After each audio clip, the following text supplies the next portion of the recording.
बड़ा दी। हाँ भाई, राम राम। चंगे, क्या पढ़ रहे थे?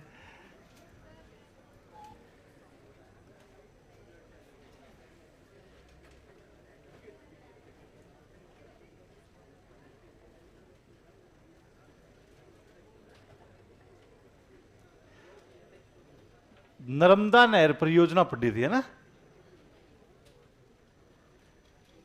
32 33 नाला लिखी लिए थे।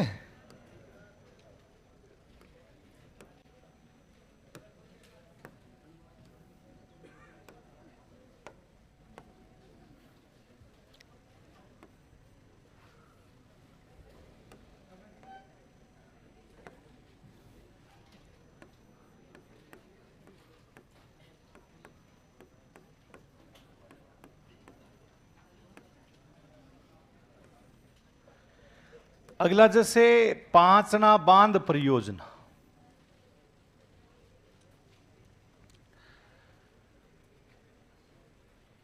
कौन सा है? पांचना।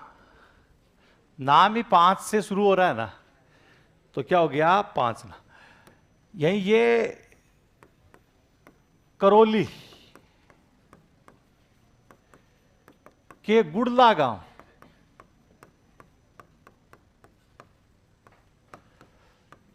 में संयुक्त राज्य अमेरिका के सहयोग से बालू मिट्टी का बांध बनाया गया। कंक्रीट का नहीं बनाया गया है, किसका बनाया गया है? बालू मिट्टी का बांध ही बनाया। इसमें 5 नदियां आकर के गिरती,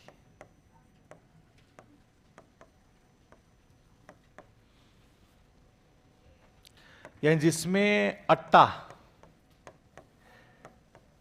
माची, सटकली नहीं, अट्टा, माची, बरखेड़ा,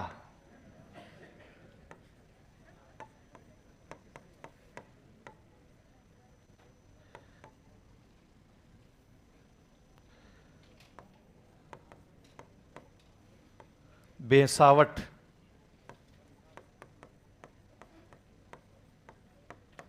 हाँ, और ये भद्रावती, ये 5 नदियां आकर के इसमें गिरती है, इसीलिए इसका नाम क्या कर दिया गया? पांचना। इससे करौली और जो सवाई माधोपुर है, यानी इसको जलापूर्ति होती है। करौली को भी होती है, और ये करौली के साथ साथ में किसको होती है? यानी सवाई माधोपुर आता है इसको। और मिट्टी का बनाया गया बांध है, मिट्टी से निर्मित क्या है? तो ये करौली के कौन से गांव में आता है? गुड़ला का। और 5 नदियां हैं, हाँ, अटा, माची, बरखेड़ा, बेसावट, इसके साथ ही कौन सी आती है? भद्रावती। इन 5 नदियां छोटे छोटे नाले हैं, यानी इनका जला करके इसमें गिर जाता है, तो ये बांध बन जाता है, जिसका नाम ही क्या कर दिया गया? पांचना। तो अगला एक लिखिए, पांचना बांध।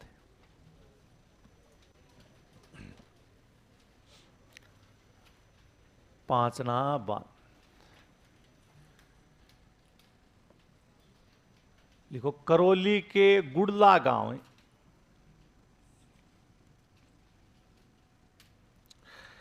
करौली के गुड़ला गांव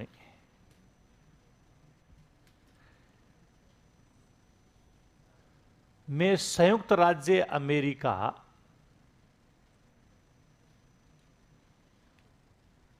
संयुक्त राज्य अमेरिका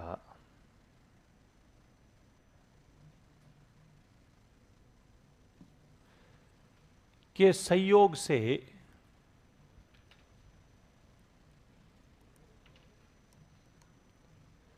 मिट्टी का बांध बनाया गया। मिट्टी का बांध बनाया गया।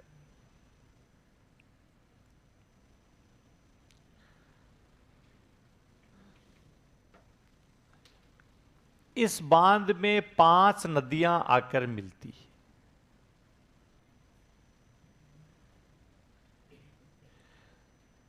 इस बांध में 5 नदियां आकर मिलती है।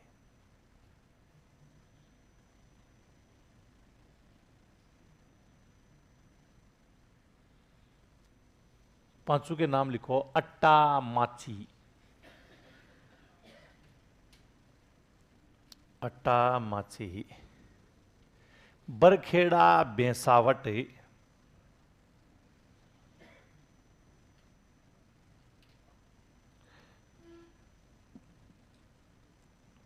बरखेड़ा बेसावट,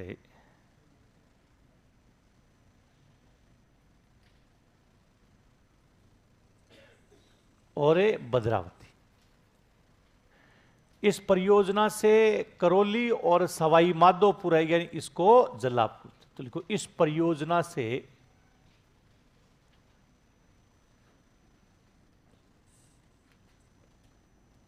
करौली सवाई माधोपुर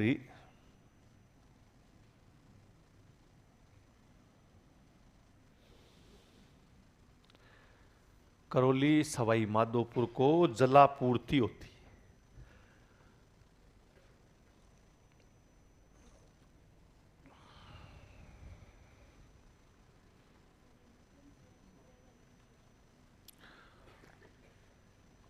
करौली सवाई माधोपुर को जलापूर्ति होती, मध्यम श्रेणी में आता है।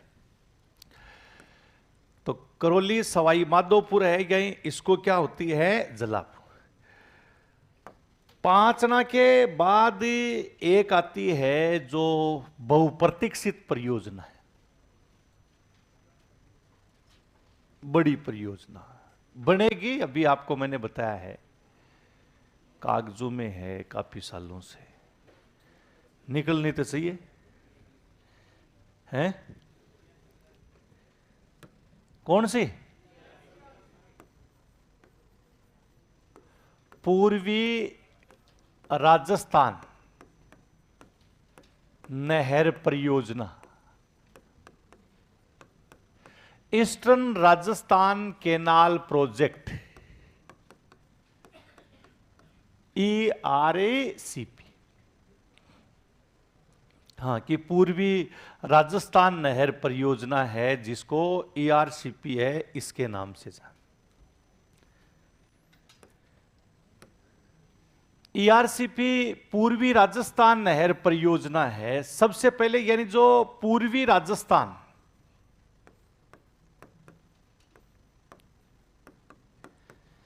के 13 जिलों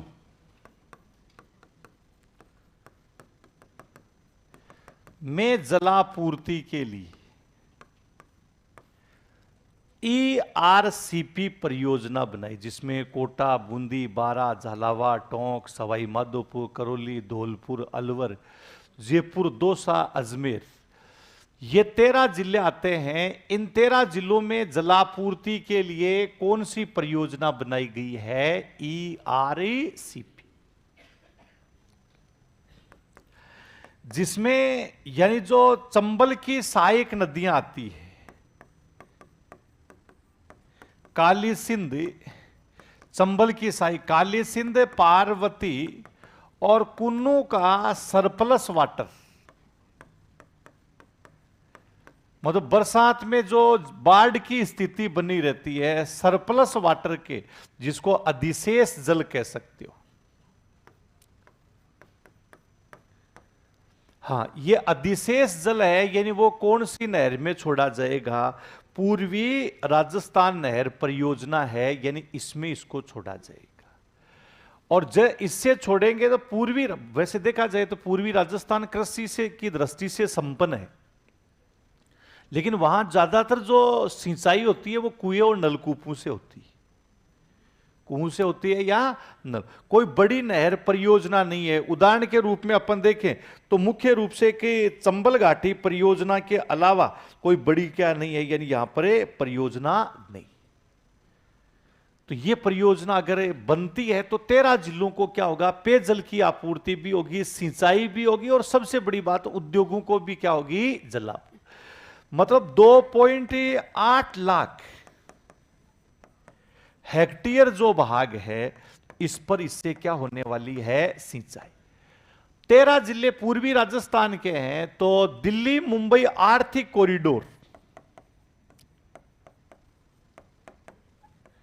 कौन सा हो गया? दिल्ली मुंबई आर्थिक जो कॉरिडोर आता है यानी इसको भी लाभ प्राप्त होगा। हाँ, कि दिल्ली मुंबई जो आर्थिक कॉरिडोर है यानी इसको भी सबसे ज्यादा लाभ प्राप्त हो। इस परियोजना पर 2016 में जब ये परियोजना पास की गई थी तो इस पर खर्चा किया, अनुमानित खर्चा बताया गया था 40 करोड़ रुपए। हाँ, कि 40,000 करोड़ रुपए यही इसका क्या आएगा इस पे खर्चा। ये तो था 2016 में जब इसका सर्वे हुआ था, मेजरमेंट हुआ था, उस समय इसमें कितना आता है 40,000 करोड़ रुपए का क्या हुआ था खर्चे की बात की। और ये परियोजना 2051 तक बनेगी। कब तक बनेगी? 2000। अरे तो तुम डफो समझे नहीं, 2051 का मतलब ये नहीं कि 2051 में इसका पहले बनती जाएगी। जैसे इंदिरा गांधी नहर, आज तक काम पूरा हुआ नहीं हुआ। अब ऐसे ही क्या होगा जैसे जैसे बनती, मतलब इसमें छोटी बड़ी 26 परियोजनाएं, बड़े बड़े छोटे बड़े ऐसे बांध आपस में जुड़ते जाएंगे और पीछे से खोलते जाएंगे। सिंचाई क्या पूरा काम है 2051। बाकी तो जैसे नवनेरा बांध मैंने बताया आपको, किसके तहत बना? ERC। अब 2051 तक क्या उसके ढक्कन थोड़ी लगा के रखेंगे? तो इससे पैदल मत हो ये, तभी तो तुम, मैं जो क्वेश्चन डालता हूं उसके आंसर नहीं दे पाते हो। हाँ, यही तो हाल है। तो ये सारी जो स्थिति है इसको थोड़ा खुला रखिएगा। ये काम इसका चलेगा 2051 में, जितना प्रोजेक्ट लिया गया वो सारा काम क्या हो जाएगा पूरा। लेकिन सोचिए 2016 में 40, क्या अब ये 40,000 करोड़ रुपए में बन जाएगी? 70 करोड़ से ज्यादा का 70,000 करोड़ से ज्यादा खर्चा होने वाला है इसमें। मतलब ये किसके हत्थे, चुनाव के हवाले, वोट बैंक के हवाले चढ़ गई है ना। और इस वजह से यही इसमें दिक्कत आ गई। बाकी ये बन जानी चाहिए थी। अब राज्य सरकार इसके लिए क्या कर रही है? राज्य सरकार ये चाह रही है कि इसको राष्ट्रीय परियोजना का क्या दिया जाए, दर्जा दिया।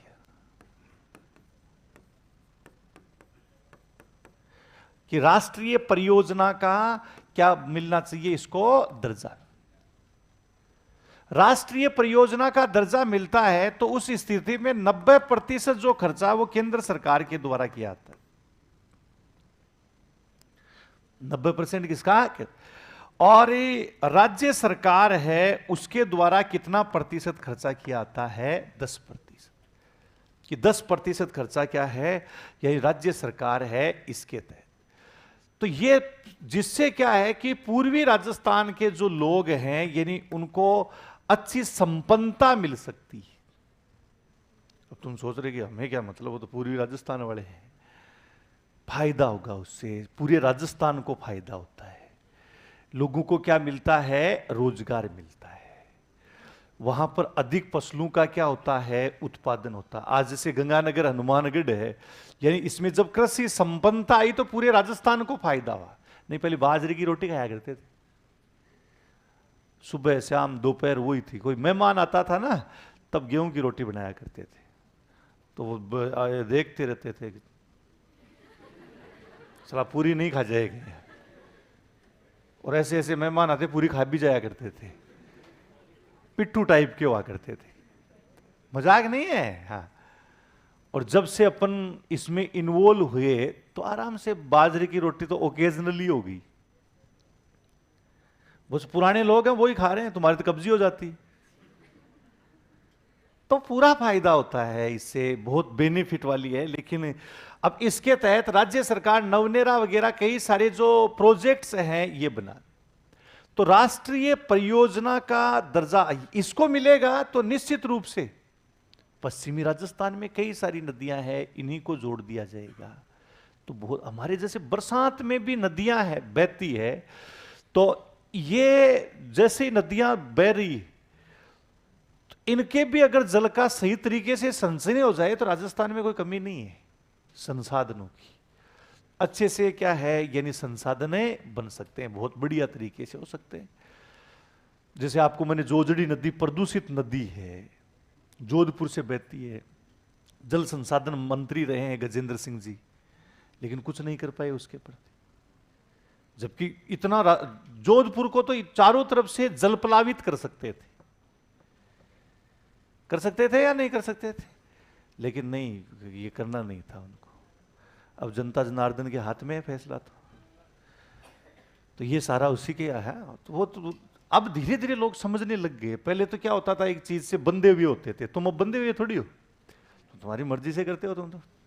हाँ, कुछ लोग अब तुम में अभी भी क्या है कि बंधी हुई स्थिति में रहते हैं। अब पता है कि कौन क्या करने वाला है, किस तरीके का करने वाला है, यानी उसी तरीके से।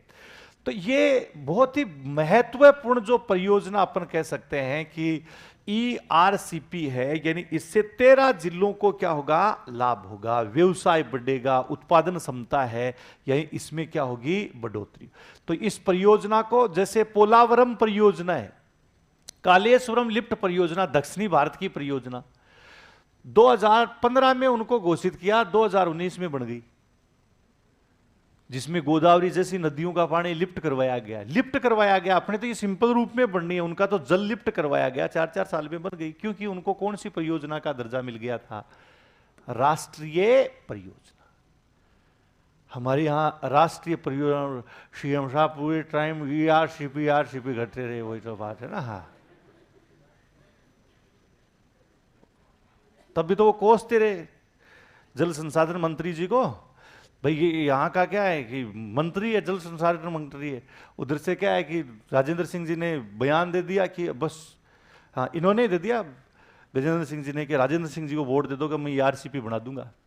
तो और ज्यादा विवादों में गिर गए। इसका मतलब तो आप जनता से बेर किससे ले रहे हो, जनता 5 साल तक आपने किससे बेर लिया है, जनता से लिया। 5 साल बाद में जो काम होने वाला था कि वो अभी भी तो हो सकता था। ये तो ये सारी चीजें क्या है कि लोग समझते हैं। तो ये प्रोसेस चलता रहेगा, चलता रहेगा। अब ज्यादातर यही है कि घोषणाएं ज्यादा होती है, काम क्या होता है, कम होता है। और काम कम होता है तो उसमें दिक्कत ये, पहले ऐसा नहीं था। पहले क्या है कि काम स्टार्ट हो जाया करता था। अब काम से पहले वही है कि कितनी आधारशिलाएं लगानी है, क्या करना है, क्या नहीं करना है, ये सारे चलते। तो अच्छी परियोजना, यानी इसका एग्जाम में कई बार क्वेश्चन आ चुका है ना। तो अगला आप एक तो ये ध्यान रखना कि कौन सी नदियों का सरप्लस वाटर आएगा। चंबल की सहायक, कालीसिंध, पार्वती और कुन्नू नदियों के सरप्लस वाटर को, अपना बिशलपुर भी जुड़ेगा इससे, इसरदा है, यानी उसको भी क्या किया जाएगा, जोड़ा जाए। रामगढ़ बांध है, जयपुर में कई वर्षों से विवादों के अंतर्गत चलता रहता, उसको भी जोड़ने की चर्चा है। तो ERCP में लिखिएगा। डॉक्टर हेमंत कह रहा है कि सर 2051 तक के कितने करोड़ रुपए लग जाएंगे इसमें। फिर तो आप इससे इनकम भी तो स्टार्ट हो जाएगी, पैसे तो बढ़ते जाएंगे दिन प्रतिदिन, है ना। तो इसमें लिखिएगा आप, ERCP में लिखो, पूर्वी राजस्थान के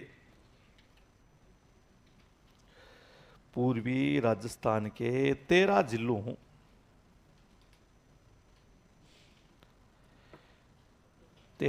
में जलापूर्ति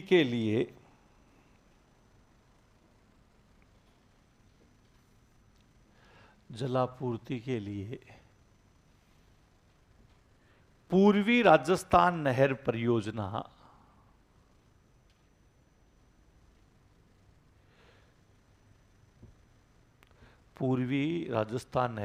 यानी ERCP, पूर्वी राजस्थान नहर परियोजना बनाई गई।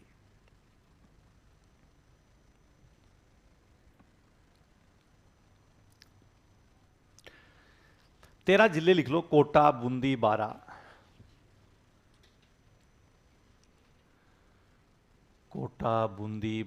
झालावाड़, कोटा, बूंदी, बारा, झालावाड़, सवाई माधोपुर,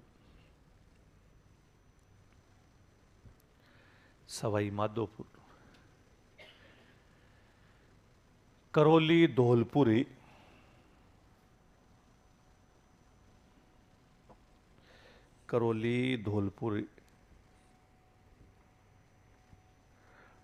टोंक, अजमेर,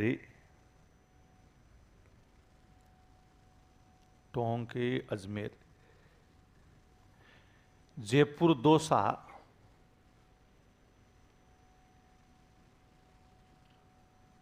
जयपुरी दौसा कितने हुए? अलवर भरतपुर 13 हो गए ना? ज्यादा थोड़ी हो गए यार। अलवर भरतपुर, भीलवाड़ा तो नहीं लिखा ना, चित्तौड़ भी नहीं लिखना, ये सबसे बड़े ध्यान रखना, भीलवाड़ा चित्तौड़गढ़ नहीं लिखना, इनको क्या नहीं होती है, जलापूर्ति इससे नहीं होगी। तो ये 13 जिले हैं, यानी इनको जला, इस परियोजना में चंबल की सहायक और ये चंबल और इसकी सहायक काली सिंध, पार्वती और कुन्नू का सरप्लस वाटर अधिशेष जल छोड़ा जाए। तो लिखो इस परियोजना में, इस परियोजना में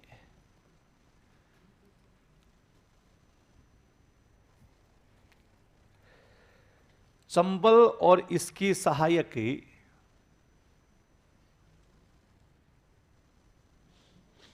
चंबल और इसकी सहायक काली सिंध, पार्वती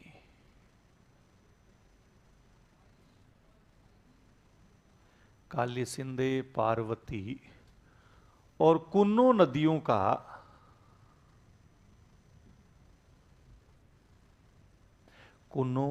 का surplus water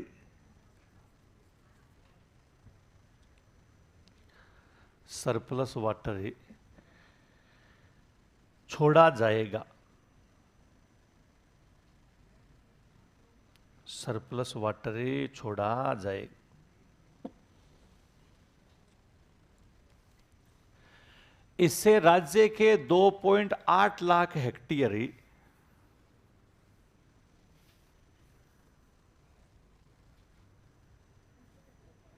2.8 lakh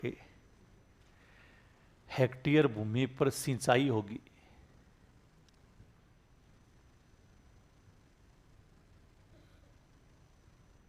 2.8 lakh hectare भूमि पर सिंचाई होगी। दिल्ली मुंबई आर्थिक कॉरिडोर,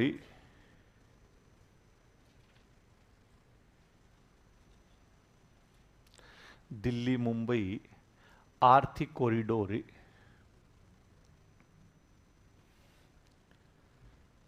के विकास को गति मिलेगी।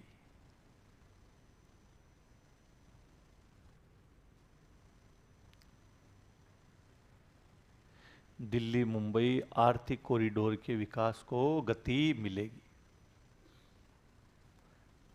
और क्या फायदा होगा? भूजल स्तर में कमी आएगी या वृद्धि होगी? वृद्धि होगी। भूमिगत जल स्तर है, यानी इसमें क्या, उधर क्या है कि कुओं से पानी ज्यादा निकाल रहे हैं, जल स्तर क्या जा रहा है नीचे। लवणता की समस्या तब भी उत्पन्न होती जा रही है, जितना जल गहराई से प्राप्त करेंगे लवणता उतनी क्या होगी, ज्यादा। तो ये भी एक सबसे बड़ी, हाँ तो लिखो भूमिगत जल स्तर में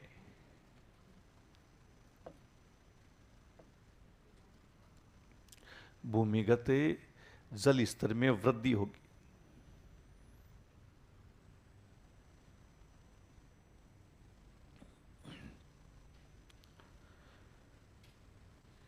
इस परियोजना का कार्य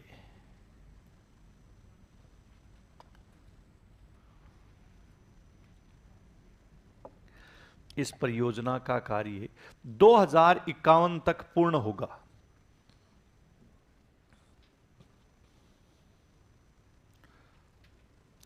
इस परियोजना का कार्य 2051 तक पूर्ण होगा। हाँ, ये पूरा कब होगा? 2051। अभी राज्य सरकार इसे राष्ट्रीय परियोजना घोषित करने की मांग कौन सी सरकार से कर रही है क्या? तो लिखो राज्य सरकार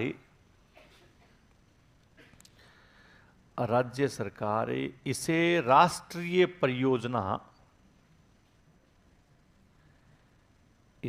राष्ट्रीय परियोजना घोषित करने के लिए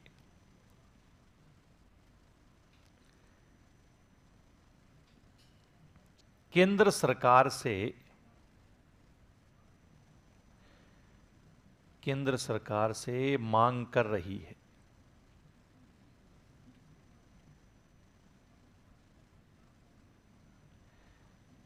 केंद्र सरकार से मांगे कर रही है। तो अगर राष्ट्रीय परियोजना बन जाती है तो ये जल्दी काम हो जाएगा। शीघ्राति शीघ्र क्या होगा? काम। ये काम होगा तो अपने फिर वो मेरे वाला सपना भी पूरा हो जाएगा। कौन सा? जलियान। फिर यही रहेगा, कहेंगे हमें भी जोड़ो, जलियान लेके आएंगे हम, हमें भी रोजगार चाहिए। ये तो ये अपनी जो परियोजनाएं हैं, पूरी जो राजस्थान की बहुउद्देशीय जो परियोजनाएं हैं, यानी मतलब इनका एक उद्देश्य नहीं है, कई सारे क्या है उद्देश्य, अन्य परियोजनाएं भी। अरे तो थोड़ी तो और लिखनी पड़ेगी, ऐसे थोड़ी है यार। माधव सागर बांध दौसा में कौन सी नदी पर है? भद्रावती। टोलडी सागर टोंक में, तो यहां बिल्कुल इसमें से पूरा जल खाली हो जाता है, कई बार नीचे तक नाले लगी हुई है इसके ना। डिब्रू सागर, डिब्रू सागर भी कहां पर है? तो इंदिरा गांधी लिफ्ट सिंचाई परियोजना, ये तो अपन ने लिख लिया ना। सवाई मां अनास बांसवाड़ा में है। परवण भी आपको पता है, झालावाड़ कोटा बारा है, यानी इसमें है। ये तीन और लिखने पड़ेंगे, तीन ही लिखने हैं, बाकी तो लिखिए हुए।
लिख लिया।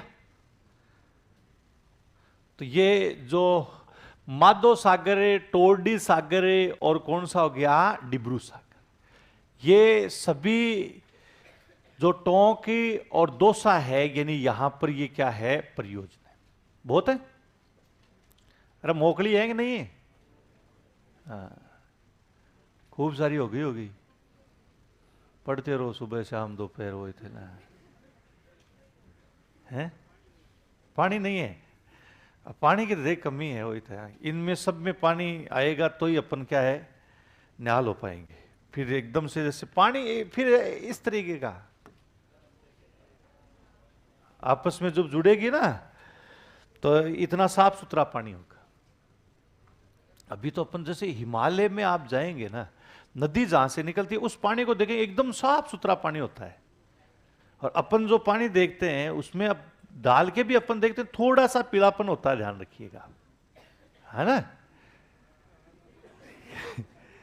पानी वास्तव में इसी वजह से क्या है कि बीमारी किससे होती है? पानी से होती है, पेट से तो स्टार्ट होती है। ये तो ये सब जुड़ने पर ये अब केमिकल फर्टिलाइजर्स वगैरह ये सारी चीजें अपन काम में ले रहे हैं। चलो, ये तो अपना जो सिंचाई परियोजना, इसके साथ नदियां झीलें जो है, या इन सब के बारे, मतलब एक जो जल संसाधन है इसके बारे में। इसके बाद कौन सा टॉपिक है ये बताओ? जलवायु।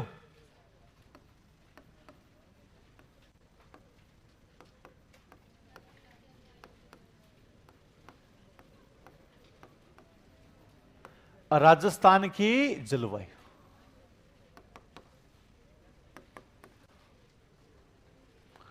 ये महत्वपूर्ण है हमारे लिए।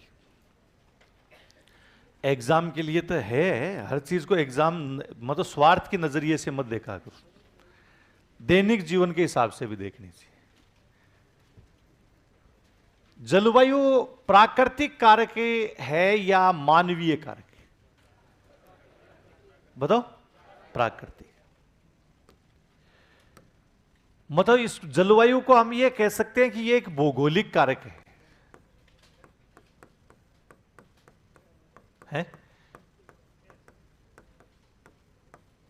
कौन सा? भौगोलिक कारक। प्राकृतिक कह सकते हो, ये एक किस प्रकार का कारक है? भौगोलिक ही कारक है। जो प्राकृतिक तत्वों को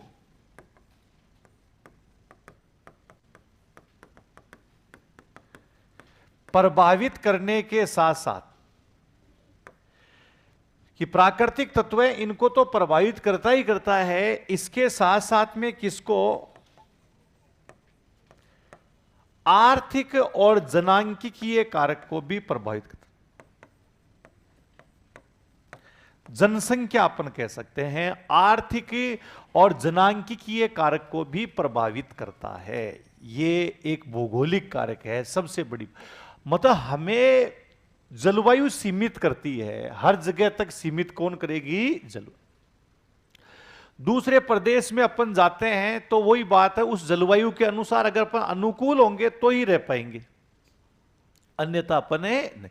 कई बार जैसे लोग कमाने के लिए जाते हैं और वहां जाते ही वो क्या हो जाते हैं? बीमार। कहते हैं पानी सेट नहीं हुआ। पानी सेट का होता है वो जलवायु उसके क्या नहीं हुई? सेट। अब उससे क्या है कि ऐसा तो कुछ लोगों के में होता है, जिसको इम्यूनिटी जो कमजोर होती है उनमें ऐसा होता है, लेकिन इससे दूसरे लोग भी फायदा उठाने लग गए जिनका मन नहीं लगता है। तुम में से भी कई सारे होंगे, शुरू शुरू में जब आए तो कईयों का मन नहीं लगा होगा, या लग गया था? नहीं लगा था, तो फिर जलवायु सेट नहीं हुई है ना। अब तो लग गया, अब तो जाने की इच्छा, अब घर वाले बुलाएंगे, तुम्हारी जाने की इच्छा नहीं होगी। हो गई? ऐसे क्या दुखी है वो इतना है? मेरे को देख के दुखी हो गए? तो ये एक भौगोलिक कारक है जो प्राकृतिक तत्वों को प्रभावित करने के साथ साथ आर्थिक और कौन सा हो गया? जनांगी।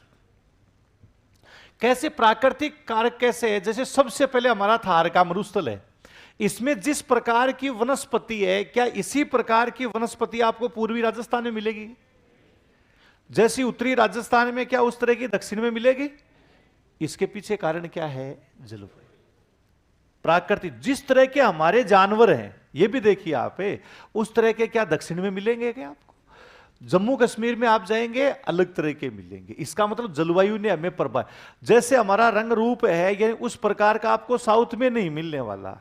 यही इस जलवायु जैसा खान पान है अपना, जलवायु करती है हर चीज को निर्धारित। जैसे हम यहां पर गर्म प्रदेश या शीतोष्ण कटिबंधीय प्रदेश में रहते हैं, तो हमारा खान पान ज्यादातर क्या है? यही चावल और गेहूं अपन खाते हैं। साउथ में आप चले आते हैं तो चावल और मछली का। यूरोप में आप चले आते हैं तो सुअर का मांस है, यानी उसको सबसे ज्यादा काम में लिया जाता है ना? जो मांस है यानी उसको, क्योंकि वो ठंडे प्रदेश में अपने शरीर को गर्म बनाए रखने के लिए उसी प्रकार के भोजन को उनको क्या लेना पड़ता है? यानी काम में। यहां तक कि अपने पहनावे पर उसका प्रभाव है, हर चीज है। यानी इस चीजों को बाद में अपन धार्मिक चीजों से जोड़ देते। मूल जैसे आपको मैंने जब भी शुरुआत में दिशा डायरेक्शन आपको बताया था, तो वो वहां से आदमी था, उसका कोई जाति धर्म वगैरह कुछ भी नहीं हुआ करता था। ये सारी चीजें क्या हुई है बाद में, और प्रकृति ने हमें क्या किया है? निर्धारित किया। उत्तरी राजस्थान, दक्षिणी राजस्थान की जैसे क्रियाकलाप है, वेशभूषा है, खान पान है, सारी चीजें आपको क्या मिलेगी? अलग मिलेगी। दक्षिणी भारत है, उसमें गर्मी कम होती है, ज्यादा होती है, पूरे वर्ष तापमान उच्च रहता है। वहां आप देख लीजिए, वहां पर ज्यादातर लोग सफेद शर्ट पहनते हैं और धोती रखते हैं। धोती टाइप ही लुंगी, हाँ, क्योंकि गर्मी इतनी ज्यादा होती है, चाहे जब उठाओ आराम से हवा आर पार।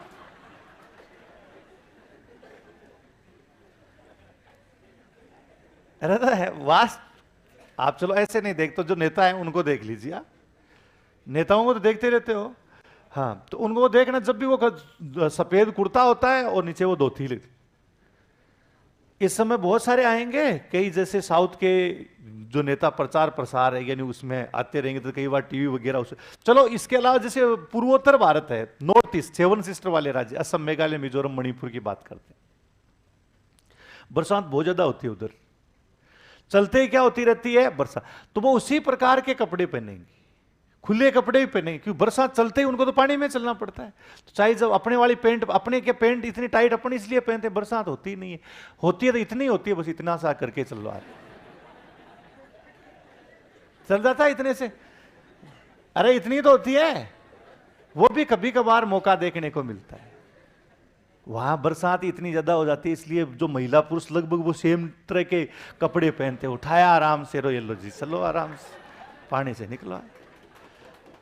ये किसका कारण? जलवायु का कारण है यार। आप बिना पढ़ाई बिना सोचे नहीं आ सकती, रटने से थोड़ी आती है, हर चीज के पीछे कारण आपको मिले। जैसे सऊदी अरेबिया के जो लोग हैं, कपड़े पहनते, महिला और पुरुष फुल कपड़े पहनते हैं एकदम से, पूरे कपड़े, पुरुष भी जो पूरा वो पहनते हैं, क्या बोलते, लिबास। हाँ हाँ, तो वो जो मैं भी शेख टाइप वाला, वो मेरे को भी देखा होगा आप, है ना। हाँ हाँ,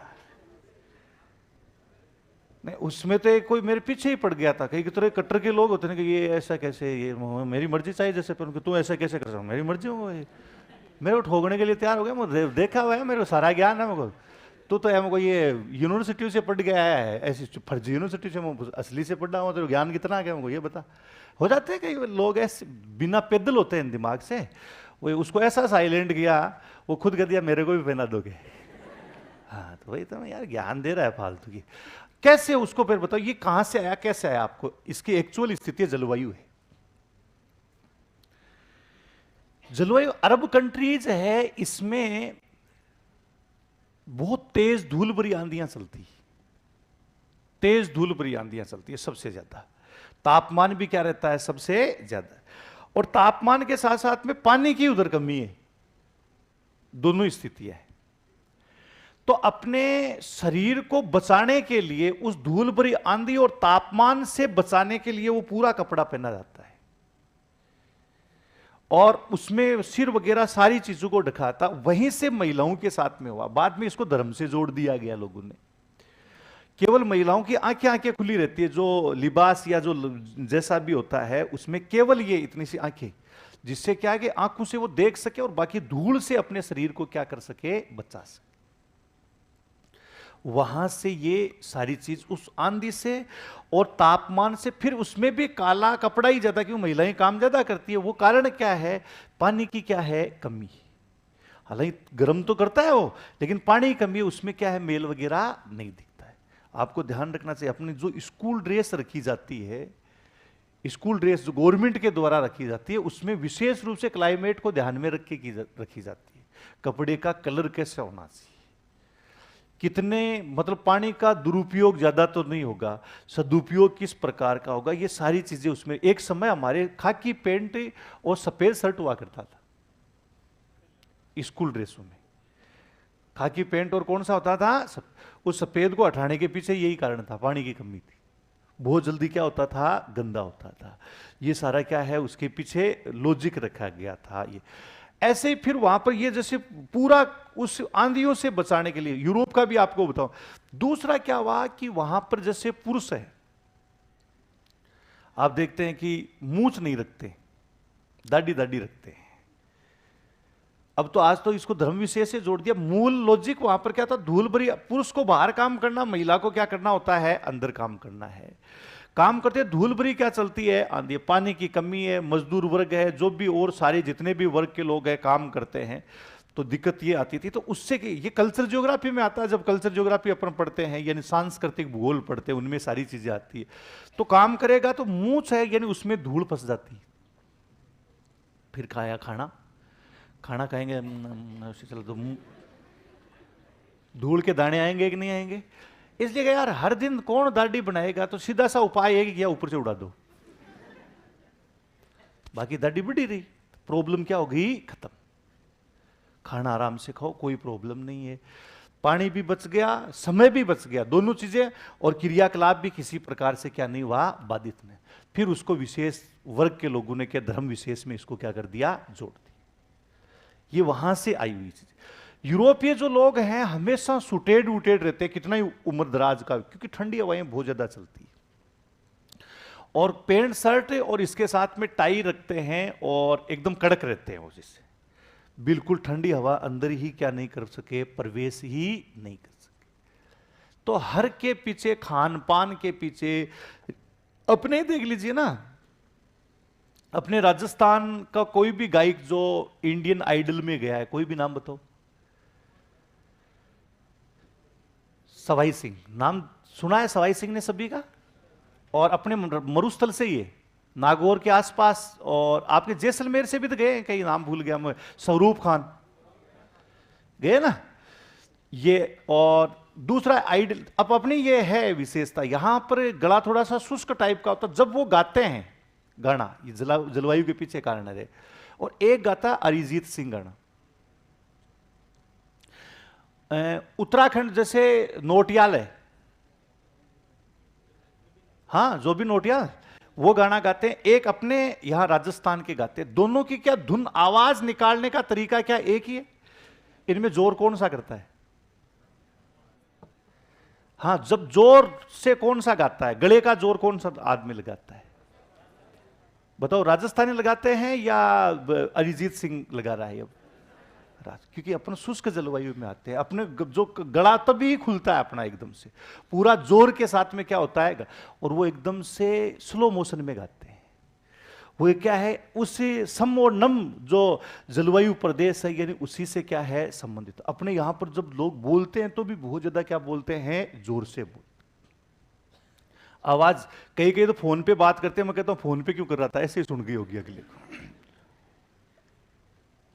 तो खान पान पे हर चीज है, यानी इन पे जो प्रभाव किसका होता है, इसीलिए अपन ये कह सकते हैं जलवायु एक भौगोलिक कारक है जो प्राकृतिक तत्वों को प्रभावित करने के साथ साथ आर्थिक और जनांकीय कारक। आर्थिक, अब देखो यहां पर अपन जो फसलें बोएंगे वो किससे प्रभावित होगी, जलवायु से।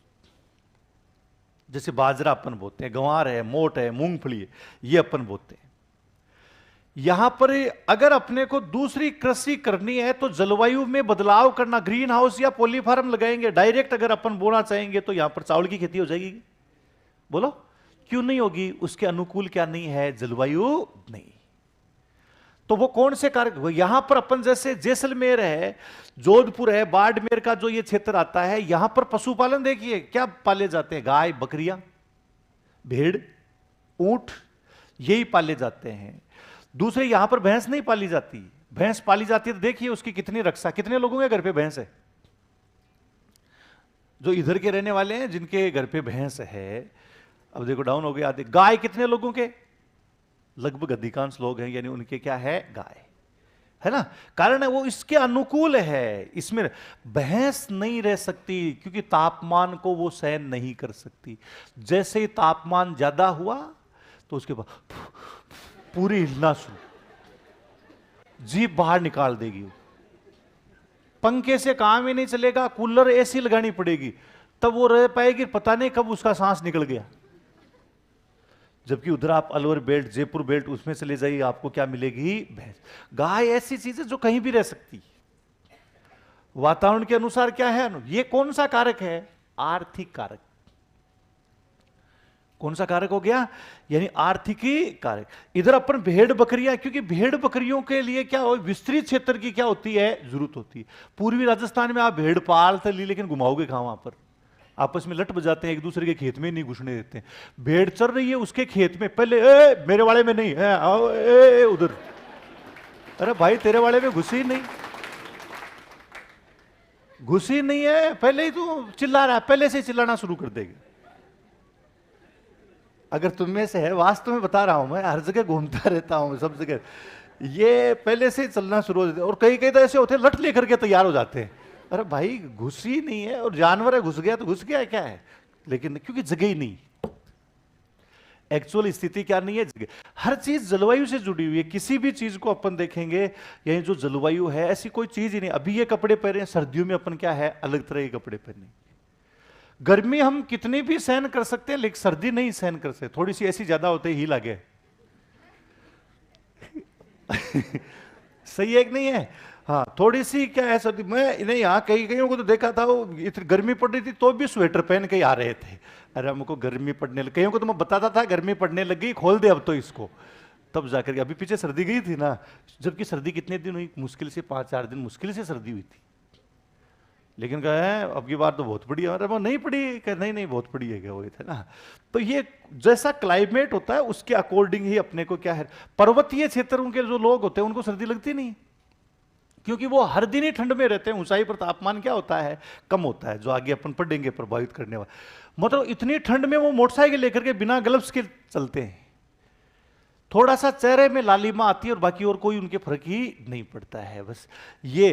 तो ये दूसरा जनांकिकीय कारक, ये तो आर्थिक कारक तो समझ गए। मतलब अपने खान पान, रीति रिवाज, वेशभूषा को प्रभावित करने के साथ साथ हमारे क्रियाकलाप को, आर्थिक क्रियाकलाप है, यानी इसी से क्या होंगे, प्रभावित होंगे। उद्योग भी जलवायु को ध्यान में रख करके स्थापित, जैसे सूती वस्त्र उद्योग, आगे अपन उद्योग भी पढ़ेंगे, तो एक विकेंद्रीकृत उद्योग होता है, कहीं पर भी उसको स्थापित किया जा सकता है। तो ऐसे क्या कर रहा है, कहीं ये झटका तो नहीं आ रहा है? आजकल डर लगता है ना, थोड़ा सा छाती में दर्द होता है कि शायद जाने वाला आ गया दिखता है टाइम। कई बार मेरे ही प्रॉब्लम हो जाती है, तो मैं भी सोचता हूँ शायद अब तो आ ही गया दिखता है, और पता भी नहीं चलता है, फिट लोग जा रहे हैं, वही थे ना। तो ये क्या दबा रहा था जोर से, तुम्हें कहीं प्रॉब्लम तो नहीं होगी, है ना। जनांकिकीय कारक की अपन जो, ये तो आर्थिक कारक है, उसके बारे में लिखा। जनांकिकीय जो कारक है, अपने तो ये हेलीकॉप्टर वाला उड़ाएगा कभी वो, ये कैसे प्रभावित कर रहा है। आप जब पूरा अपने को याद क्यों नहीं होता कि तुम कोई भी चीज को पढ़ते नहीं हो, जो सुना दिया आता है उसको, उस पर क्या है एनालिसिस नहीं कर। जैसे अफ्रीका है, एशिया है, इसी में जनसंख्या सबसे ज्यादा है। एशिया में भी पूरे में नहीं है, दक्षिणी एशिया में, दक्षिणी एवं दक्षिणी पूर्वी एशिया है, उसी में जनसंख्या क्या है सबसे ज्यादा। बाकी क्षेत्रों में जनसंख्या नहीं है, बाकी महाद्वीपों के हाल खराब है जनसंख्या की दृष्टि से, कम हो रही है वहां पर जनसंख्या। ये जैसे पूरा विश्व है, उसमें हम देखते हैं कि जैसे ये उत्तरी अमेरिका का भाग है, जैसे कनाडा, आपको पता होना चाहिए कनाडा में भारतीय बहुत ज्यादा है कि नहीं है? क्यों है भारतीय बहुत ज्यादा? तो इसके पीछे कारण यही है कि इसका मतलब जनसंख्या ज्यादा थी इसीलिए तो है, वहां जनसंख्या कम थी इसीलिए है, नहीं तो क्या करते वहां जाकर के। हमारे वाले में तो नहीं आते कोई, है कोई आते हैं तो भीख मंगे आते हैं, हाँ, जिनको वहां नहीं मिलती है। अब ये जैसे पूरा क्षेत्र, इसमें आप ये है कि जैसे ये पूरा भाग अपन देख रहे हैं, इस क्षेत्र में ही आपको जनसंख्या सबसे ज्यादा मिल रही है। ये जो बेल्ट आता है, इसी क्षेत्र में जनसंख्या ज्यादा है, जिसमें ये तो है ही नहीं, या तो अमेजन बेसिन आ गया, ये है ही नहीं, पूरा ही जंगल वाला प्राकृतिक क्षेत्र, लोग रहते ही नहीं है, क्योंकि प्रकृति के साथ उनको संघर्ष करना पड़ेगा। तो दक्षिणी अमेरिका तो निकाल दीजिए आप। अब अफ्रीका, ये अफ्रीका महाद्वीप है, और ये कौन सा हो गया, दक्षिणी एवं दक्षिणी पूर्वी एशिया। यहीं पर जनसंख्या सबसे, ये जनसंख्या की कमी चल रही है, यहां पर कमी है, यहां पर देख लीजिए ये पूरा जो भाग। अब इससे स्पष्ट जनसंख्या से यह है कि ये जो प्रदेश है, ये उष्ण कटिबंध में और शीतोष्ण कटिबंध में है। उष्ण और कौन से कटिबंध में है, शीतो। इसमें क्या होता है, उष्ण और शीतोष्ण कटिबंध है, उसमें जन्म दर उच्च होती है और परिपक्वता है जल्दी आ जाती है। परिपक्वता है, उस उष्ण कटिबंधीय जो जलवायु है, यानी उसमें परिपक्वता, उष्ण और शीतोष्ण दोनों ही जो कटिबंध इस प्रकार के हैं, जिसमें परिपक्वता क्या आती है, जल्दी है। इसलिए प्रजनन दर क्या होती है, अधिक होती है। और वो प्रजनन दर क्या चलती है, लंबी अवधि तक चलती है। कौन सी अवधि तक चलेगी, लंबी अवधि तक चलेगी। इसलिए क्या होती है, यही जो जनसंख्या, अब इसमें उष्ण कटिबंध में तो क्या होता है, उच्च ताप, और उच्च ताप होता है, उच्च ही वर्षा होती है, तापमान वर्ष भर क्या रहता है, इसलिए जन्म दर उच्च होने के साथ साथ मृत्यु दर भी उच्च हो जाती है। तो वो तो बैलेंस में आ जाता है। सबसे अनुकूल जलवायु होती है वो कौन से कटिबंध की होती है, शीतोष्ण। यहां पर जन्म दर उच्च और मृत्यु दर क्या हो जाती है, निम्न। इसलिए जनसंख्या बहुत ज्यादा हाई हो जाती है, बढ़ जाती है। बस यही उष्ण कटिबंध की वजह से परिपक्वता क्या आती है, जल्दी। अपने यहां पर लड़के लड़कियां परिपक्व हो जाते हैं 12-13 साल, और यूरोप, रूस में ऐसी स्थिति है 25-30 वर्ष तक की परिपक्वता नहीं आती उनमें। हां, इसलिए वहां पर ऋणात्मक स्थिति चलती। ये हमारे भी, अगर आप जम्मू वाले एरिया, हिमाचल प्रदेश, ठंडे प्रदेश में जाओगे तो वहां पर भी थोड़ा सा प्रभाव पड़ता है, ज्यादा प्रभाव नहीं। तो इसलिए जनसंख्या को तो बहुत ज्यादा प्रभावित करती है। इन देशों में जनसंख्या क्या होगी, ज्यादा होगी। यहां पर इसलिए एक ही काम यहां पर लागू किया गया कि यहां पर विवाह की आयु में क्या की जाए, वृद्धि की जाए। तभी जनसंख्या को क्या किया जा सकता है, नियंत्रित किया जा सकता है, अन्यथा नहीं किया। वहां जैसे शीत प्रदेश आते हैं, वहां पर व्यक्ति परिपक्व होता है 30 वर्ष की आयु में। बच्चे पैदा करने की उम्र है 40 वर्ष तक। कितने वर्ष तक है, तो 30 में परिपक्व होगा, 35 में उसकी शादी होगी। चांसेस कम ही है बच्चे होने के। हाँ, कम चांसेस रहे। ये बेटा पढ़ोगे तो मिलेंगे, ये सब चीजें पढ़ी। क्यों भाई, जनसंख्या के आंकड़े तुम्हें याद नहीं होते, क्योंकि तुम्हें मार साहब भी वो पन्ने बांट देते। ये जो जनसंख्या में जब मैं आपको बताऊंगा, एक एक चीज ऐसे क्लियर हो जाएगी कि सारे सिद्धांतों पे हैं ये सब चीजें, हर को जोड़ना पड़ता। अपने यहां 15 वर्ष से स्टार्ट हो जाती है और 40 वर्ष तक। 18 कर दो, चलो 20 कर दोगे तो भी कोई दिक्कत नहीं। ये लो जी 18 कर दो, आप 20 कर दो तो भी कोई नुकसान नहीं हो रहा है। बच्चे 2 ही अच्छे। फिर ये कहते हैं हाँ, अगले बच्चे में 3 साल का अंतराल।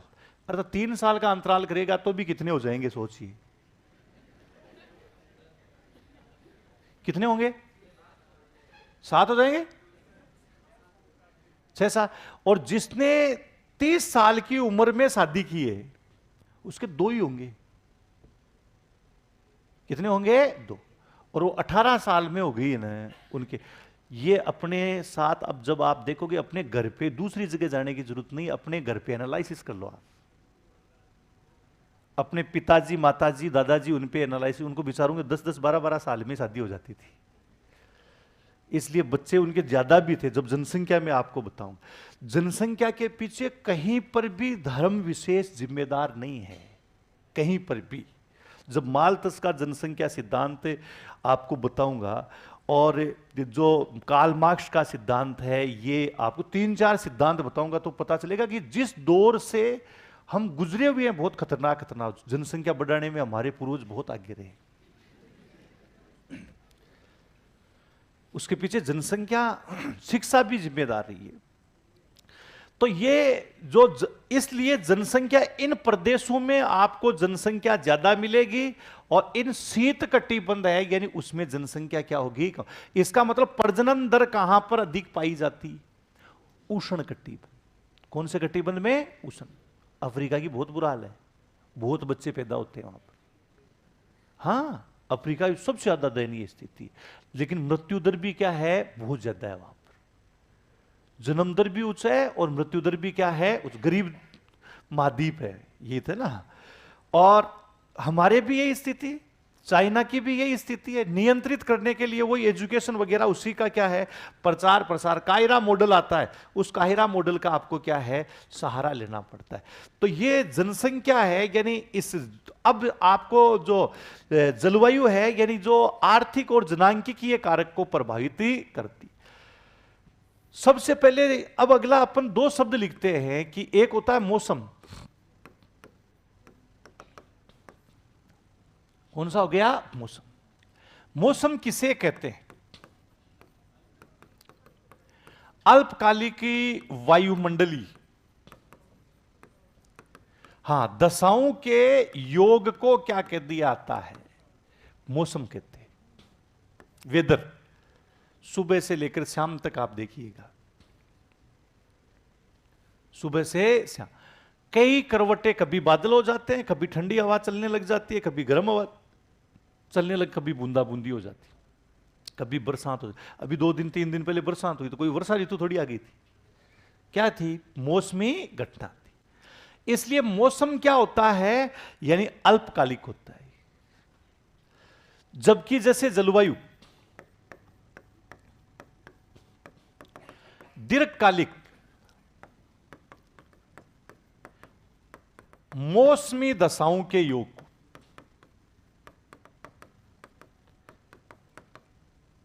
हां, कि दीर्घकालिक मौसमी दशाओं के योग को क्या कह दिया जाता है, जलवायु। हां, अल्पकालिक ये जो वायुमंडलीय दशाएं हैं, यानी इनको हम क्या कहते हैं, मौसम।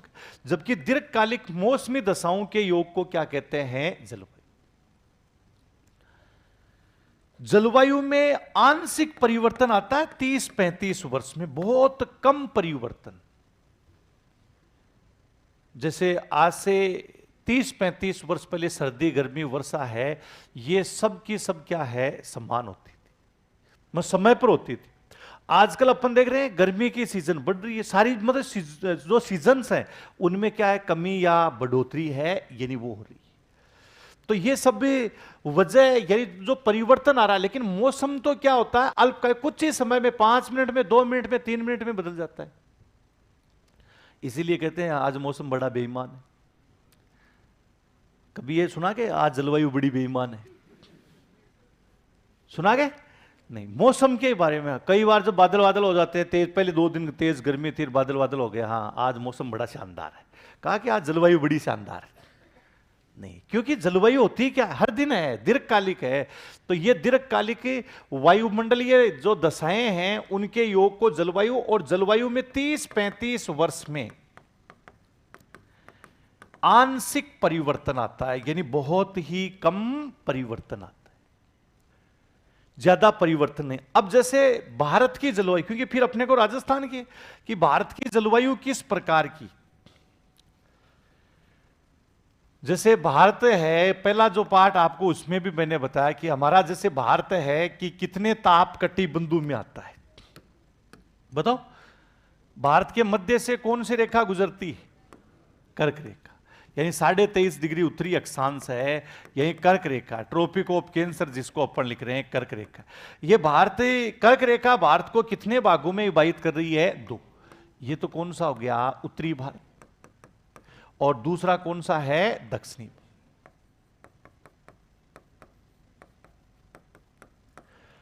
एक उत्तरी भारत है और दूसरा दक्षिणी।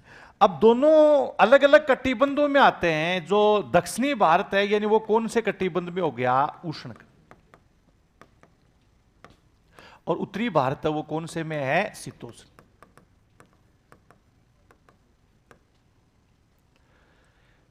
उत्तरी भारत शीतोष्ण कटिबंध आता है, यानी इसमें है। दक्षिणी भारत वो कौन से कटिबंध में हो गया, उष्ण। इन दोनों कटिबंधों पर वर्ष भर मानसूनी पवनों का प्रभाव रहता है।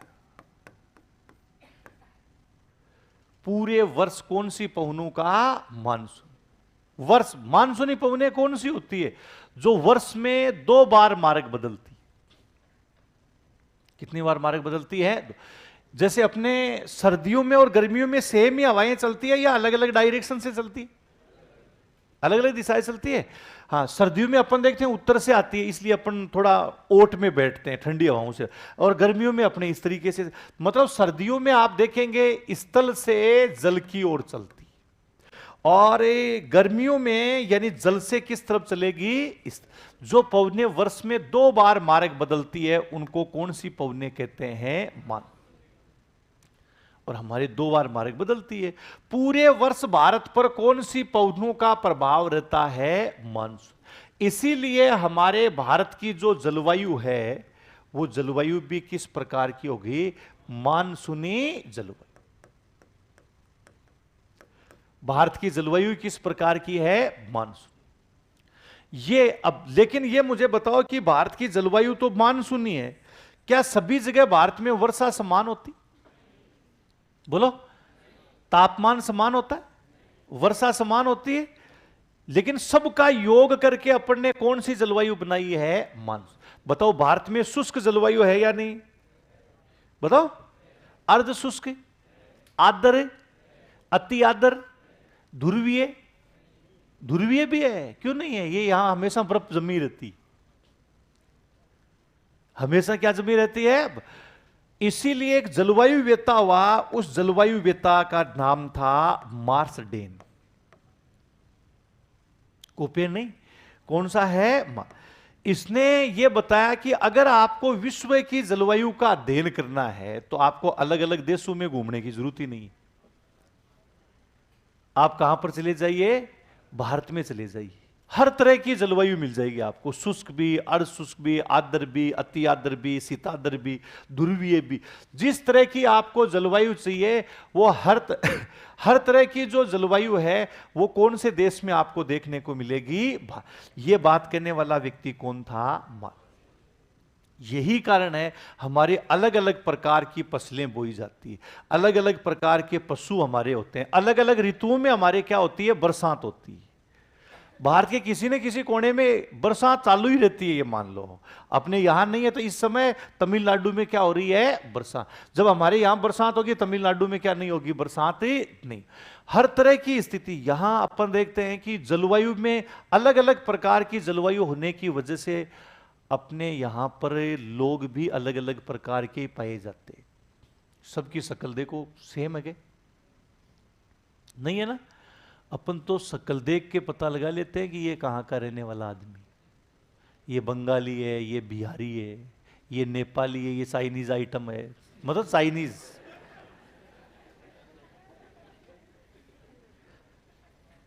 शक्ल देख के पता लगा लेते हैं। हाँ, देखते ही, यहां तक कि भाषा तो है ही अपने, उसको देख के तो अपन लगाते ही लगाते हैं। यानी ऐसे अपन पता लगे ये भिन्नता के पीछे कारण किसका है, जलवायु। जबकि नेपाल के लोग देखते हैं कदकाठी मजबूत और सेम कदकाठी के होते हैं। चाइना वाले देखो आप, एक ही प्रकार के हैं, एक ही कद के होते हैं, देखते इधर हैं, डुक बेटे इधर दे देते हैं, आंखें घूमी हुई रहती है उनकी। यूरोप से जो लोग आते हैं उनको देखो, अभी आजकल जैसे वर्ल्ड कप चल रहा है, क्रिकेट की टीम में उतरती है, उनको भी देखा करो आपसे, उसमें जैसे ऑस्ट्रेलिया वहां उतरते हैं, सबका रंग रूप समान ही समान दिखता है एकदम से।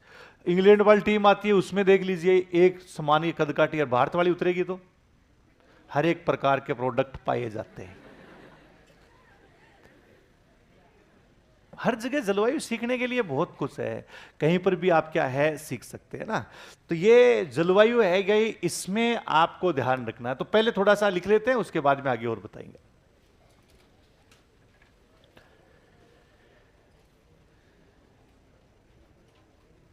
देखो, जलवायु एक भौगोलिक कारक है।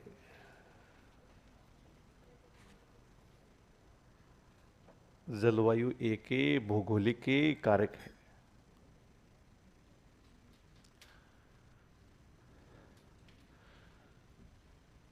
जो प्राकृतिक तत्वों को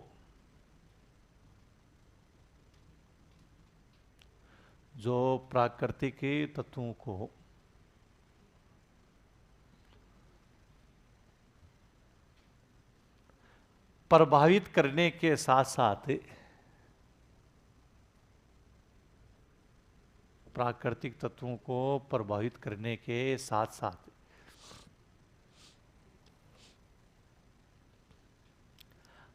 आर्थिक और जनांकिकीय कारक को भी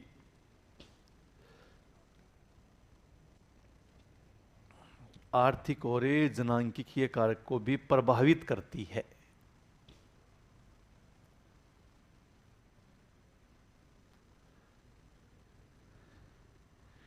आर्थिक और कौन से को? जनांकिकीय कारक को भी प्रभावित करती है।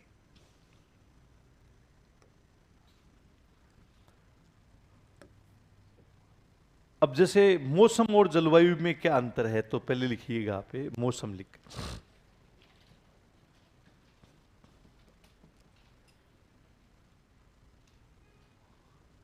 मौसम में लिखो अल्पकालिक वायुमंडलीय दशाओं के योग को अल्पकालिक वायुमंडलीय दशाओं के योग को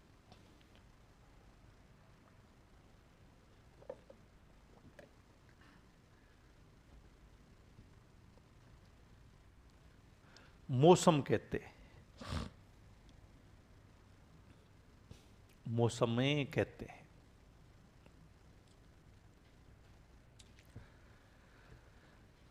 अगला लिखो जलवायु दीर्घकालिक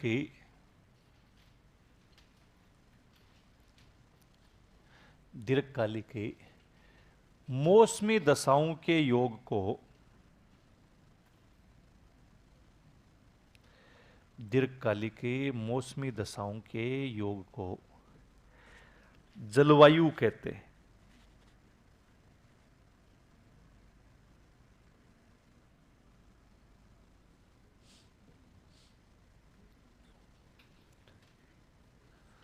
जलवायु में 30-35 वर्ष में जलवायु में 30 से 35 वर्ष में आंशिक परिवर्तन आता है।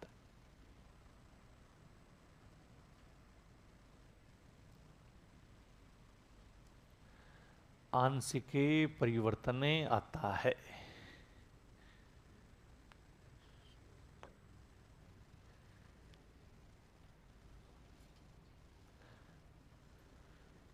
अब जैसे अपन लिखें कि हमारे भारत की पहले जलवायु, फिर इसी से राजस्थान की जो जलवायु, पूरे भारत का योग एक ही तरह की आएगी, यानी वो कौन सी होगी? मानसून। तो कर्क रेखा भारत को कितने भागों में विभाजित करती है? 2। उत्तरी भारत और कौन सा हो गया? उत्तरी भारत कौन से कटिबंध में आता है? और दक्षिणी भारत कौन से में हो गया? इन दोनों कटिबंधों पर वर्ष भर कौन सी पवनों का प्रभाव रहता है? मानसून। अतः भारत की जलवायु भी किस प्रकार की है? तो लिखो कर्क रेखा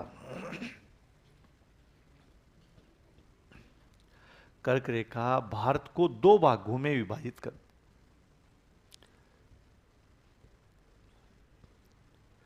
कर्क रेखा भारत को 2 भागों में विभाजित करती।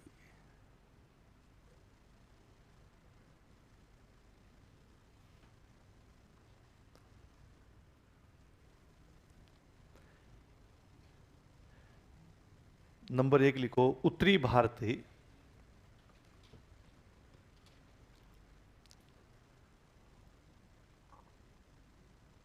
जो शीतोष्ण कटिबंध में आता है।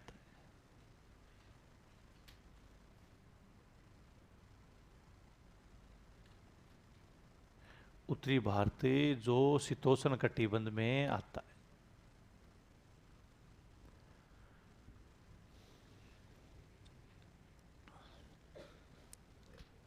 नंबर 2 लिखो दक्षिणी भारत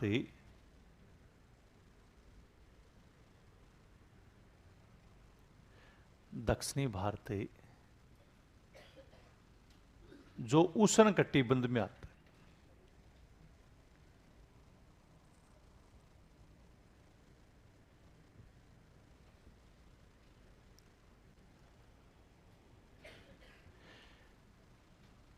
इन दोनों कटिबंधों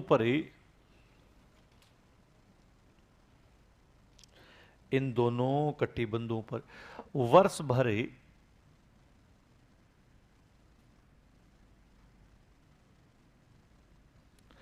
वर्ष भर मानसूनी पवनों का प्रभाव रहता है।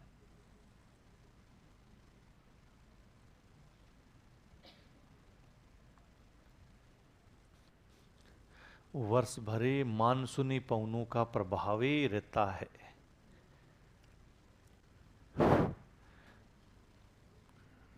अतः भारत की जलवायु मानसूनी है।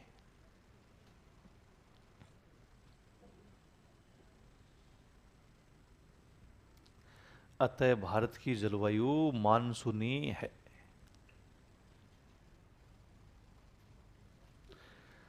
तो ये तो भारत की जो जलवायु है यानी वो किस प्रकार की होगी। अब जैसे मार्स डेन है, इसके अनुसार विश्व की सभी प्रकार की जलवायु कहां पाई जाती है, भारत।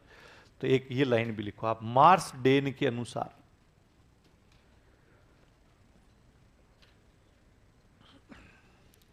मार्स डेन के अनुसार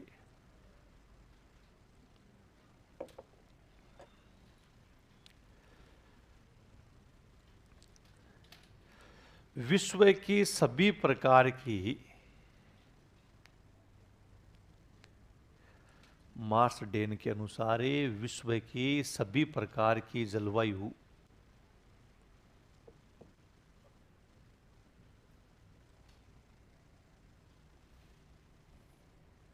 सभी प्रकार की जलवायु भारत में पाई जाती है।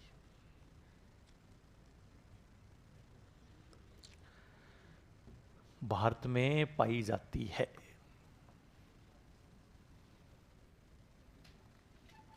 जैसे अब राजस्थान है, यानी इसमें अपन देखें, ये जैसे अरावली पर्वत श्रृंखला होगी।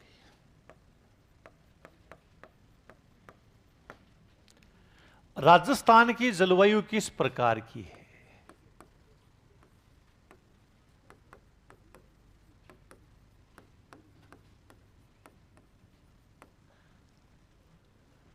राजस्थान की जो जलवायु है यानी वो शुष्क से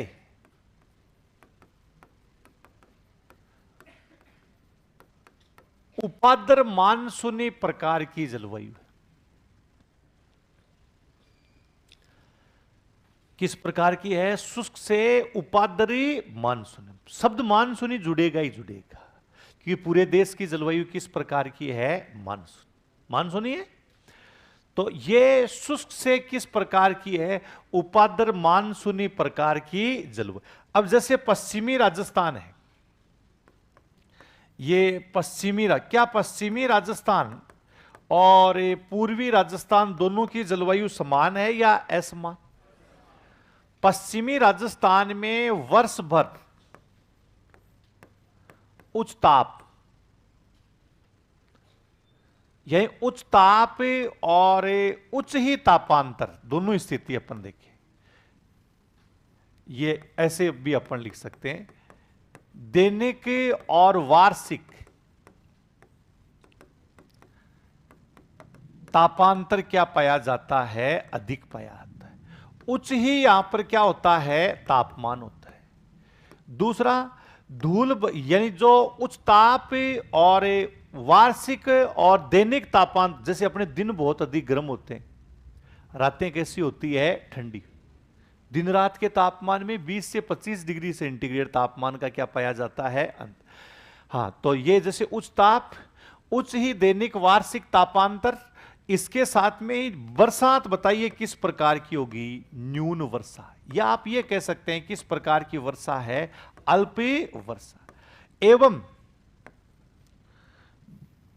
शुष्क तथा झुलसा देने वाली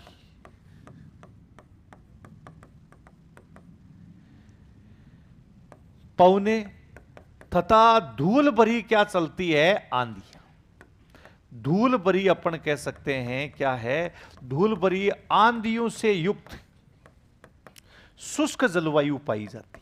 मतलब पश्चिमी राजस्थान की जो जलवायु है यानी वो किस प्रकार की है? शुष्क जलवायु। जबकि पूर्वी राजस्थान में आप इससे विपरीत स्थिति देखेंगे। पूर्वी राजस्थान है, यही पश्चिमी राजस्थान की तुलना में दैनिक तापांतर, दैनिक और वार्षिक तापांतर पश्चिमी राजस्थान की तुलना में कम होगा या अधिक होगा? वर्षा क्या होगी? पश्चिमी राजस्थान की तुलना में वर्षा क्या होगी? अधिक। हाँ, कि कम तापांतर और अधिक वर्षा से युक्त उपाद्र जलवायु पाई जाती है। किस प्रकार की जलवायु पाई जाती है? उपाद्र। और पश्चिमी राजस्थान में तापमान भी उच्च होता है, तापांतर भी क्या पाया जाता है? उच्च पाया। वर्षा क्या होती है? कम होती है। और इसके साथ में ही यही गर्म शुष्क झुलसा देने वाली पवनें चलती है, जिनको हम लू बोलते हैं, और इसके साथ में आंधियां चलती है, वो भी किस प्रकार की है? इनसे युक्त कैसी जलवायु है? शुष्क जलवायु। जबकि पूर्वी राजस्थान की जलवायु किस प्रकार की है? इसका मतलब इनको अलग, दोनों प्रदेशों को अलग करने का काम किसने किया? तो अरावली किसका काम कर रही है? जलवायु विभाजक, जल विभाजक का तो कर ही रही है, इसके साथ में किसका कार्य कर रही है? जलवायु विभाजक का भी कार्य कर। दोनों प्रदेशों की जलवायु में सामंजस्य स्थापित नहीं होने देती है। वो काम किसके द्वारा किया जा रहा है? यानी अरावली है, ये दोनों प्रदेशों में क्या है? सामंजस्य स्थापित है। तो अगला आप लिखिए राजस्थान की जलवायु। अब ये बताओ कि राजस्थान के, जैसे एक शब्द में यही अपन लिखेंगे, शुष्क से किस प्रकार की जलवायु हो गई? उपादरी मान। लेकिन क्या राजस्थान में भी वर्षा सब जगह समान होती? तापमान सब जगह समान रहता है? आंधी तूफान समान है? हर चीज का असमानता पाई जाती है। तो अगला आप लिखो राजस्थान की जलवायु में लिखो, देखो राजस्थान की जलवायु, राजस्थान की जलवायु शुष्क से उपाद्र, शुष्क से उपाद्र मानसूनी प्रकार की है। शुष्क से उपाद्र मानसूनी प्रकार की है।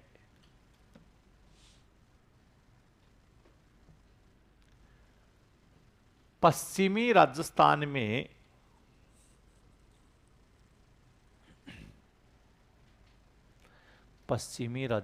में उच्च दैनिक वार्षिक तापांतर, उच्च दैनिक वार्षिक तापांतर, न्यून वर्षा,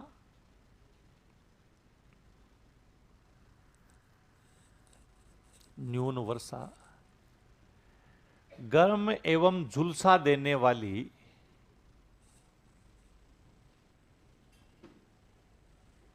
गर्म एवं झुलसा देने वाली लू,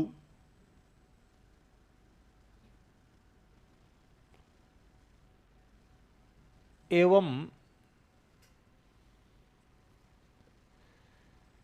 तेज धूल भरी आंधियों, तेज धूल भरी आंधियों से युक्त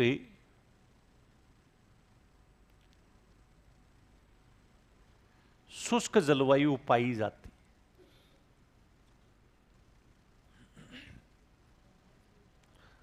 तेज धूल भरी आंधियों से युक्त शुष्क जलवायु पाई जाती। जबकि पश्चिमी राजस्थान, सॉरी पूर्वी राजस्थान, जबकि पूर्वी राजस्थान मतलब अरावली का पूर्वी भाग हो गया, जबकि पूर्वी राजस्थान में पश्चिमी राजस्थान की तुलना में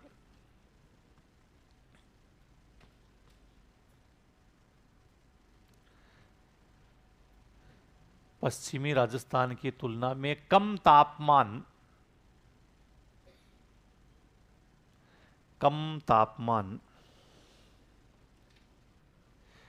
कम ही तापांतर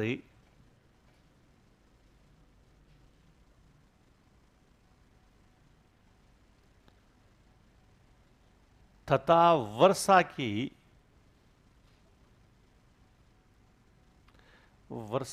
थोड़ी अधिकता के कारण, इतना भी नहीं है कि कोई बाढ़ आ जाती है, थोड़ी अधिक होती है, वर्षा की थोड़ी अधिकता के कारण उपाद्र जलवायु पाई जाती है।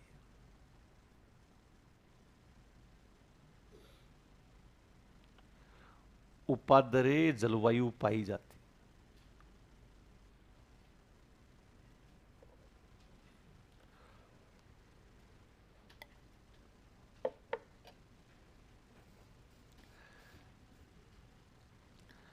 तो ये तो जलवायु मतलब शुष्क से उपाद्री मानसूनी प्रकार की जलवायु। इससे स्पष्ट भी हो गया कि हमारे राजस्थान की जो जलवायु है वो अलग अलग प्रकार की यहां पर जलवायु पाई जाती है। जलवायु विभाजक का कार्य कौन सी पर्वत श्रृंखला कर रही है? अरावली। अब जैसे जलवायु को प्रभावित करने वाले कारक, क्यों यार फिर ये एक ही प्रदेश है लेकिन फिर भी इसमें अलग अलग प्रकार की जलवायु क्यों पाई जाती? उनको अपन बोलते हैं जलवायु को प्रभावित करने वाले कारक। क्या राजस्थान में सब जगह तापमान समान है? नहीं। तो जलवायु को प्रभावित करने वाले कारक,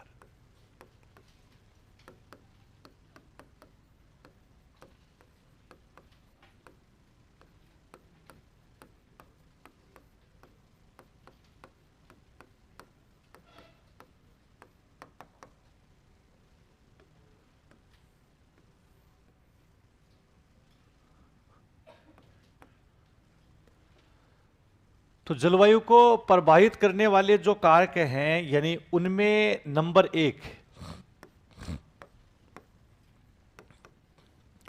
सबसे पहला आप लिखते हैं अक्षांश। अक्षांशीय जो स्थिति है इसके बारे में, मतलब अक्षांश जिसको लिख दे,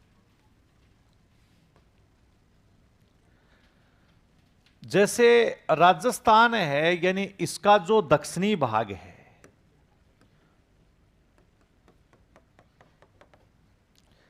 इससे कर्क रेखा गुजरती।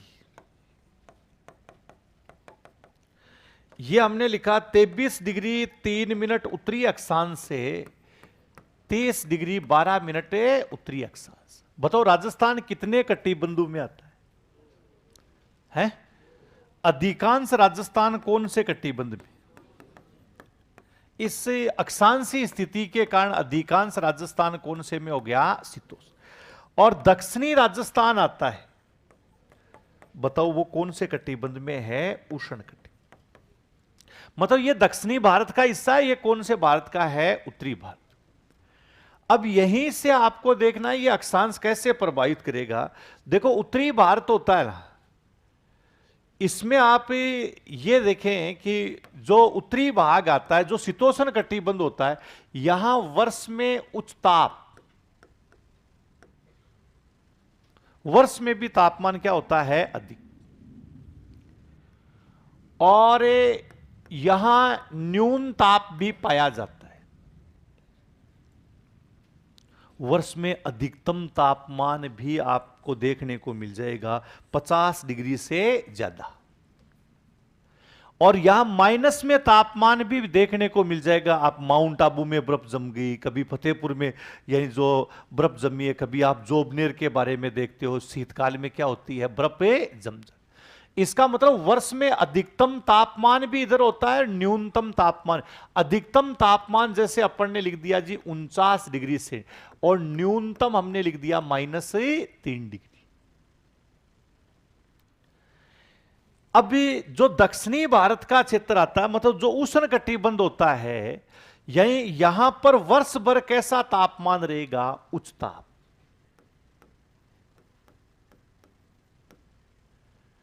कभी भी बर्फ नहीं जमती है। कभी सुना दक्षिणी भारत में, बांसवाड़ा डूंगरपुर में सुना कि कभी बर्फ जमती है? कभी नहीं जमती। उच्च ताप रहता है वर्ष भर। क्या 40? उच्च ताप का मतलब भी कोई 50 नहीं जाता है। कितना डिग्री रहता है? 40। दिन का 40 तो रात का 25। हमारे यहां दिन में कितना हो गया? 50 तो रात को 20। अंतर कितना हो गया? सीधा 30 डिग्री का। यहां अंतर कितने का मिल रहा है आपको? 15 डिग्री का। इसका मतलब यहां ऐसे ही आपको मैंने देखा कि वर्ष में अधिकतम तापमान जैसे दक्षिणी भारत में आपको 40-42 डिग्री मिल जाएगा, जैसे 40 डिग्री अपन ने लिख दिया। न्यूनतम तापमान मुश्किल से आपको 20 डिग्री मिलेगा। तो जो अब इसी वजह से आप ये है कि जो अक्षांश है, इसका मतलब भी राजस्थान का अधिकांश भाग है वो कौन से कटिबंध में आता है? शीतोष्ण कटिबंध। यहां पर दैनिक और वार्षिक तापांतर, अब बताओ आप, दैनिक और वार्षिक तापांतर कम पाया जाता है या अधिक पाया जाता? बोलो, कम या अधिक? पक्का? क्यों पाया जाता है? क्योंकि वर्ष में इधर ही अधिकतम तापमान होता है, वर्ष में न्यूनतम ही ये। यहां दिन भी बहुत गर्म होते हैं, रातें कैसी होती है, इसलिए दैनिक और वार्षिक तापांतर है अधिक। इसीलिए आप लिखते हो सर्वाधिक वार्षिक तापांतर वाला जिला चूरू, दैनिक तापांतर वाला आप क्या लिख देते हो? जैसलमेर। दोनों ही कौन से राजस्थान में आ रहे हैं? उत्तरी राजस्थान में या दक्षिणी राजस्थान? अब दूसरा बताइए, दक्षिणी राजस्थान है, यानी यहां पर दैनिक और वार्षिक तापांतर कम पाया जाता है या अधिक पाया जाता? और तापमान? तापमान कम नहीं होता है, तापमान कैसा होता है? उच्च होता है। 40 डिग्री कम नहीं है, उच्च, पूरे वर्ष यही तापमान रहे। यहां तो वर्ष में प्लस में भी जाता है और किस में जाता है? माइनस। यहां लगभग सिमिलरिटी स्थिति रहती है। अतः दक्षिणी भाग आता है उसमें जैसे जैसे आप मध्य रेखा के निकट जाएंगे ना, उच्च ताप रहेगा और तापांतर क्या मिलेगा आपको? इसीलिए न्यूनतम तापांतर वाले जिले अपन डूंगरपुर, बांसवाड़ा, झालावाड़ है, इनको कौन से तापांतर वाले जिले लिखते हैं? न्यून। और इधर तापांतर क्या है? इसका मतलब जो उच्च अक्षांशों में होते हैं, उच्च अक्षांश का मतलब जिनका मान क्या होता है? अधिक, वहां तापांतर कम पाया जाता है या अधिक पाया जाता है? और जिनका निम्न अक्षांशों में, भूमध्य रेखा के पास में, तापांतर कम होगा या अधिक होगा? तापांतर कम होगा। और तापमान क्या रहेगा? अधिक रहेगा। दिन रात के तापमान में ज्यादा अंतर ही नहीं। तो पहला कारण आप लिखिए अक्षांश। पहला अक्षांश है, इसमें लिखो राजस्थान की अक्षांशीय स्थिति,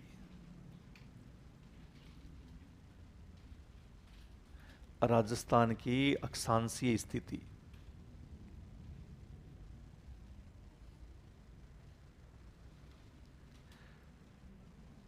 तेईस डिग्री 3 मिनट उत्तरी अक्षांश से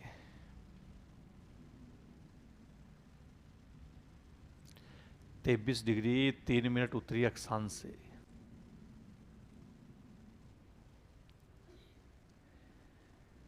30 डिग्री 12 मिनट उत्तरी अक्षांश से 30 डिग्री 12 मिनट उत्तरी अक्षांश के बीच है।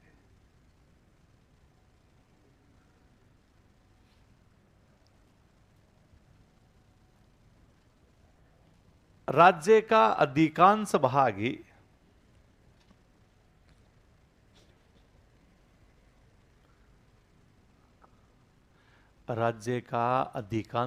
ही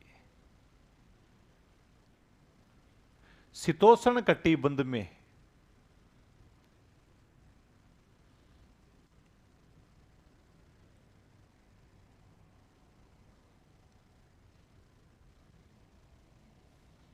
शीतोष्ण कटिबंध में, जबकि दक्षिणी भाग ही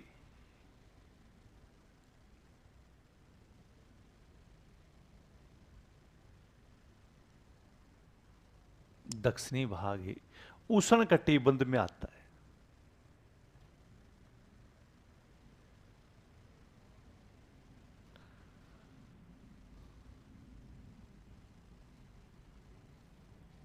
अक्षांशीय स्थिति के कारण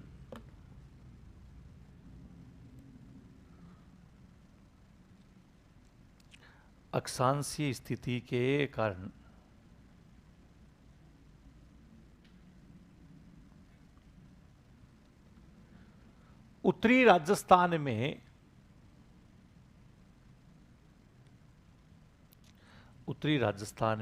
दैनिक और वार्षिक तापांतर ही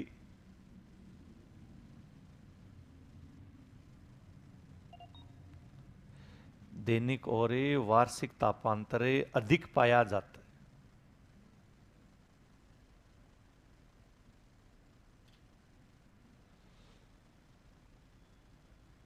दैनिक और वार्षिक तापांतर अधिक पाया जाता है। जबकि राज्य का दक्षिणी भाग ही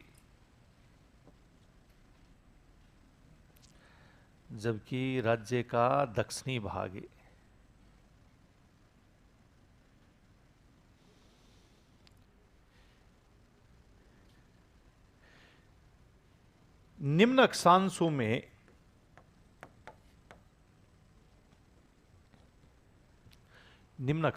में मतलब कौन सी रेखा के निकट है? कर्क रेखा, भूमध्य रेखा वाला एरिया आता, निम्न अक्षांशों में स्थित है। अतः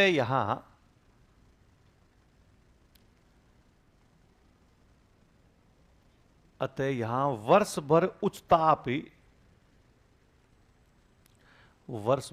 उच्च ताप और न्यून तापांतर, दैनिक वार्षिक दोनों ही है, न्यून तापांतर पाया जाता है।